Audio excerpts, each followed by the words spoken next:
рӯз бахайр дӯстонам. Аз ман бисёр мепурсиданд ки фитта дискҳоят намебарояд.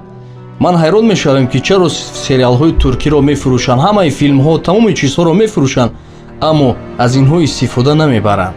дискфурӯшҳо, фиттафурӯшҳо ба ҳамаи шумо иҷозат медиҳанд ки на кам аз 200 чанд видео дорем, лоақал 30-40 тоашро гиред, дар бораи модар, эҳтироми шавҳар, ватандӯстдорӣ, мавзӯъҳои сабуки рӯзро бигиред, ё ки моро пайдо кунед, мо ба шумо пайдо мекунем, сифати хубашро гиреду хирдискашро буроред.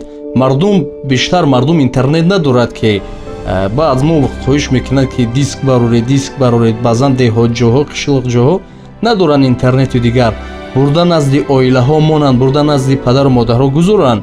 ба ин хотир марҳамат, дискфурӯшҳо, фиттафурӯшҳо, ба шумо иҷозат аст, аз ҳамин ҷо истода иҷозат медиҳем, бемалол, бемонеа, ягон маблағ лозим нест, метавонед фурӯшед.